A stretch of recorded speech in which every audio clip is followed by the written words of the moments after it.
बिस्मिल्लाहिर्रहमानिर्रहीम, अस्सलाम वालेकुम। मैं हूं सलमान हैदर। दुआ है परवरदिगार से कि उसने आपको और आपके अहले खाना को अपनी हिफ्ज़ो अमान में रखा हुआ। इस वक्त शायद पाकिस्तान में सबसे मुश्किल काम यह है कि सही इंफॉर्मेशन हम तक पहुंचना, उस इंफॉर्मेशन को आप तक पहुंचाना। और जिस तरीके से ये मामला खराब कर दिया गया है कि आप यकीन जाने इंतहाई मुश्किल हुई है, लेकिन फिर भी ये तमाम चीजें आपके साथ शेयर करना जरूरी है। ताजा तरीन अपडेट क्या है वो बताते हैं। काफिला अब किधर पहुंचा, हैरान हो जाएंगे। बस चंद किलोमीटर भी नहीं रह गया डी चौक। और इस बार जो चीजें पेशरफ्त के साथ हैं, फौज किधर खड़ी है और जिस तरीके से डराने की कोशिश की जा रही है जराए का कह के, सिक्योरिटी जराए का कह के, वो तमाम चीजें आपके सामने क्लियर करते हैं। कुछ नहीं, ऐसी कोई परेशानी वाली बात नहीं है। ये जरूरी है ये टीयर गैस फायर होना या ये सब रोकना, ये मारने मुरने वाली जो पोजीशन है ना, ये फौज की तरफ से ये नामुमकिन है। इस सफे को आप लोग फाड़ दें, बिल्कुल इस सफे को फाड़ देंगे। कोई इस तरह की चीज मुतवक्के है या हो सकती है। हाँ, वो कौन सी गुंजाइश है उससे मुतालिक बताना है। वो जो रेंजर्स के 4 एहलकार वाला वो जो प्रोपेगेंडा किया गया और फिर उसको शुरू हुए सरकारी ट्वीट से, प्राइम मिनिस्टर से लेके सीएम तक पहुंच गया, वो फिर वही बेवकूफियां कि हर चीज को उधर ही मंडना है पाकिस्तान तरीके से। उसका भी मुकम्मल ड्रॉप सीन हुआ है। और मजीद कुछ और इंफॉर्मेशन है जो मैं आपके सामने रखता हूं जी। सबसे पहले जी, इस वक्त हो रहे हैं, जिस वक्त मैं आपसे बात कर रहा हूं, 12:50 और पाकिस्तान तहरीक इंसाफ का जो काफिला है ना, वो 0 पॉइंट से क्रॉस करके ब्लू एरिया के अंदर दाखिल हो चुका है। यानी ब्लू एरिया में उसका एज है और जो उसकी टेल है वो बस श्रीनगर हाईवे और फिर पता नहीं कहां तक गई हुई है इस वक्त, जिस वक्त मैं आपसे बात कर रहा हूं जी। और यानी अब ब्लू एरिया जिन्होंने देखा तो उनको पता फिर डी चौक कितनी देर का फासला रह गया है। चंद किलोमीटर, 3 से 4 किलोमीटर का ये फासला रह गया। और इस वक्त पुलिस और मुजाहिरीन में गुमसान का रन है, झड़पें जारी हैं, शेलिंग भरपूर तरीके से हो रही है, मुजाहिरीन मज़ाहमत भी कर रहे हैं गुलेलों के जरिए। ये तमाम चीजें हैं, वेपन शेपन, इन तमाम के इस्तेमाल को आपने महज प्रोपेगेंडे के अंदर ही लेना है।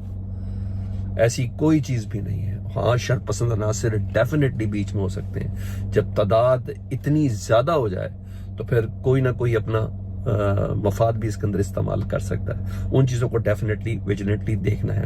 आर्टिकल 245 लागू हो चुका है। इससे पहले एससीओ कॉन्फ्रेंस के दौरान हुआ था, जिसके बाद रेड जोन मुकम्मल तौर पर फौज के हवाले कर दिया गया है। रेड जोन से क्या मुराद है जरा ये सुन ले। जितनी भी आला तरीन सरकारी इमारतें, जिसमें प्रेसिडेंट हाउस, जिसमें प्राइम मिनिस्टर हाउस, जिसमें असेंबली, पार्लियामेंट और जिसमें सुप्रीम कोर्ट, ये जितनी भी सराउंडिंग की इमारतें हैं, ये तमाम की तमाम रेड जोन में होती है। ये ऑलरेडी, ये भी मैं आपको बता दूं, इसकी ऑलरेडी सिक्योरिटी फौज के सुपुर्द ही होती है।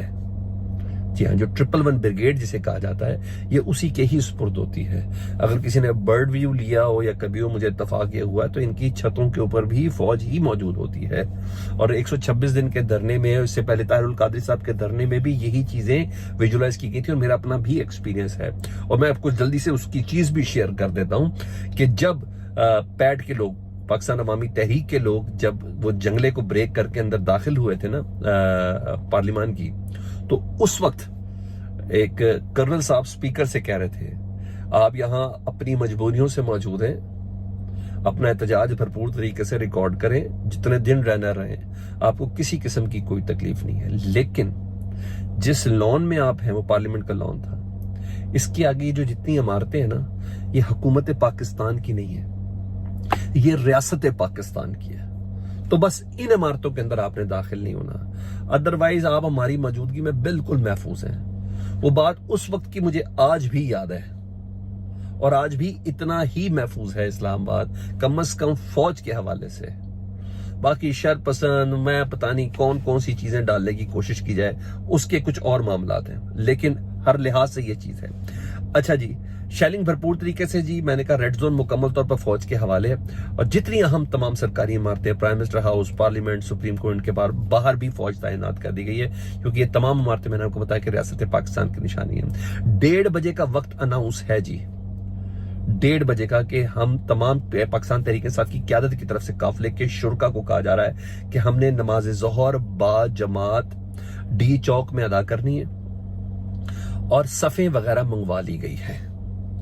यानी इस हद तक टाइमलाइन को मीट करने का ऐलान हो रहा है ठीक है।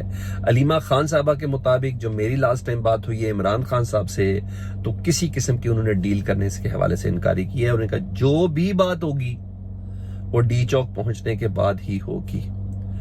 बुशरा बीबी के मुताबिक, जो बुशरा बीबी साहब ने कारकुन मैं थोड़ा बताऊं, बाकी तफसील आगे चल के बताता हूं। वो कहती है अगला जो लायामल है ना वो हमने देना ही डी चौक पहुंच कर है, उससे पहले सवाल ही पैदा नहीं होता। और गिलगित बल्तिस्तान के काफिले भी पहुंच चुके हैं और उसके बाद तो सीधा सीधा चैलेंज ही खालिद खुर्शीद करते हैं। आपको पता है उनकी मोहसिन नकवी साहब के साथ कुछ पर्सनल भी हो चुकी है। उन्होंने कहा जो तुम्हारी ऐसी की मैं आ गया हूँ जी, देख लो क्या करना है। नहीं, खालिद खुर्शीद साहब ने कहा आओ मुझे गिरफ्तार कर लो, ये कह के जो साबिक वजीर गिलगित बल्तिस्तान है वो ये वाला चैलेंज कर रहे हैं। तो पीटीआई के ऑफिशियल अकाउंट से एहतजाज के रास्ते में जितने भी रहने वाले रिहायशी हैं उनसे गुजारिश की गई है कि अपने वाईफाई के पासवर्ड हटा दें, यानी जितने भी रास्ते में वो हैं, ताकि एहतजाज की शुरा इंटरनेट इस्तेमाल कर सकें और इस तारीखी एहतजाज के मनाजिर और अवाम के खिलाफ बदतरीन जबर के सबूत दुनिया भर को दिखा सकें। हम सब ने मिलकर इस तहरीक को कामयाब बनाना है। तो यहाँ पीटीआई के ऑफिशियल अकाउंट से इन चीजों की दरख्वास्तें भी की गई और ये मनाजिर भी हैं डेफिनेटली के दीवारों के साथ खड़े होकर लोग वाईफाई का इस्तेमाल करते हुए, लोगों ने इस बात को आमीन कहा है। लोगों ने इन तमाम अपने पासवर्ड खत्म करके फ्री एक्सेस दे दिए कि जी ये मनाजिर एक दूसरे का शेयर कर सके और एक दूसरे के साथ कोऑर्डिनेट किया जा सके। वो जो कहा ना हम सबको मिलकर इस तहरीक को कामयाब बनाना, तो लोग उस चीज को फॉलो भी करते हुए नजर आ रहे हैं। अच्छा, वैसे भी एक बात तो तय होगी सर, जितनी पब्लिक मैंने अभी देख रहा हूं और जो नजर आ रही है विजुअल्स के अंदर, जो मेन स्ट्रीम मीडिया तो आपको नहीं दिखा रहा, उसके मुताबिक लग रहा है, वाकई सदीक जान भी कह रहे थे और मैं वाकई इसको कंफर्म करता हूं कि इस बार फैज हमीद की तरह वो जो कहा जाता था ना, अच्छा जनरल जहीरुल इस्लाम का बड़ा लगाया जाता था मामला। अच्छा, सुप्रीम कोर्ट की तरफ से फैसिलिटेशन, इस्लामाबाद हाई कोर्ट की तरफ से फैसिलिटेशन, ये सब किधर है? सिर्फ अवाम नजर आ रही है। अब तो कोई इल्जाम भी नहीं लगा सकता। हाँ, बड़ी परेशानी है नून लीग के फोल्डर्स में, उन लोगों में, मैं उस ग्रुप्स के अंदर हूँ, और बड़ी परेशानी है, बड़ा इस्तराब है, बड़ी तकलीफ है कि ये भी प्लान का हिस्सा और फलानी। हिम्मत छोड़ चुके मैं, ये लोग हिम्मत छोड़ चुके मैं। मजे की बात फिर भी ना वो नहीं करी। हाँ, अब अलीम खान की एटीएम किधर है मुझे बता दे। अब किधर है जहांगीर तरीन साहब की एटीएम? नहीं सर, ये बातें जब होते हैं तो ये थोड़े स्पोर्टिव अनासर जरूर होते हैं, लेकिन वाकई अवाम ही अवाम नजर आ रही है। आसिफ करमानी साहब साबिक तर्जुमान रहे हैं, वजीर आजम के, सेनेटर रहे हैं, मुस्लिम लीग नून के रहनुमा रहे हैं। वो कह रहे हैं कि army chief general Asim Munir साहब को और चीफ जस्टिस पाकिस्तान को, भाई आप आ जाएं बीच में, इस मामलात को देख लें, ये हुकूमत के कंट्रोल में चीजें नहीं है, खुल के सामने आके ना इन चीजों को टेकअप कर लें। यानी इस तरह की चीजें हैं और इसमें कोई शक नहीं है जी, सूरत हाल इंतहाई कशीदा है। सुबह 4 बजे आर्टिकल 245 लगाया, लेकिन उससे पहले सिक्योरिटी जराये देके खबरें करके दहशतजदा करने की कोशिश की गई। सारी पूरा एक पैगाम दिया गया सिक्योरिटी जराये की तरफ से, जिस पर मुझे बिल्कुल भी यकीन नहीं है। और पाक फौज को बुला लिया गया, सिक्योरिटी जराये कह के कहा गया कि इंतशार शरपसंदों को आईनी हाथों से निपटा जाएगा, मौके पर देखकर गोली मार दी। क्यों भाई, क्यों गोली मारी जाएगी? फौज अपने बंदों को कभी गोली नहीं मार सकती।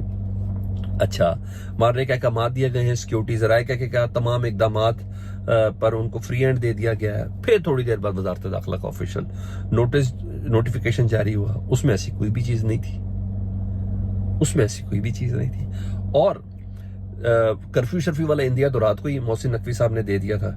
और वो जो गिरफ्तार वाली बात थी, वो अब कर्फ्यू लगाने वाली बात करें कि अब कोई आएगा तो वापस नहीं जाएगा। तो इस वक्त भी शदीद शेलिंग हो रही है और G9 के पहले कंटेनर उठाने का वो जो मंजर था ना, वो भी बड़ा देखने के लायक था। तो बस चंद किलोमीटर का फासला रह गया। मैंने कहा जोहर की नमाज का जब बोल दिया कि सफ़े मंगवा ली गई, तो उसके बाद कौन सा दकीका रह जाता है। पाकिस्तान, अब मैं उस वाक़े की तरफ आ जाऊँ। पाकिस्तान तहरीक इंसाफ की फुटेजेस रात को आना शुरू हुई, तकरीबन 2:30 बजे के करीब। हमने थोड़ा जिम्मेदारी का मुजाहरा किया, हमने कहा जरा वेरीफाइड हो जाए ये चीज़ें क्या हैं, क्योंकि पिछली वाली फुटेजेस भी चल रही होती हैं, बहुत से ऐसे दूसरे इंसिडेंट की। तो उस फुटेज में देखा जाके पाकिस्तान तहरीक इंसाफ के कारकुनों को गोलियां लगी हैं, बुलेट इंजर्ड है, कोई दम दे रहा है या कुछ ऐसी सब चीजें थी, और कारकुनों की शहादत की इतलात थी, फुटेज के अंदर भी था। और फिर थोड़ी देर बाद सिक्योरिटी जराये से खबर आना शुरू हुई कि श्रीनगर हाईवे पर शरपसंदों ने एक गाड़ी को कुचल दिया, 4 रेंजर्स एहलकार पर चढ़ा दी और 4 रेंजर्स एहलकार शहीद हुए, 5 जख्मी हुए हैं। और सर पता चला है, मुझे बता दें शरपसंद इतनी स्पीड से गाड़ियां आ रही थी कि रेंजर्स के एहलकारों को कुचल गया। जितनी पब्लिक है वहां तो वैसे ही बड़ा स्लो स्लो स्लो स्लो चलने वाली बात होती है। तो उसका ड्रॉप सीन हुआ है सर। वो ड्रॉप सीन क्या हुआ है कि जनाब ये एक अदद लैंड क्रूजर थी, ठीक है। इसके रिहाइश, इसको ड्राइव करने वाला लड़का था हाशिम वल्द मोहम्मद आसिम।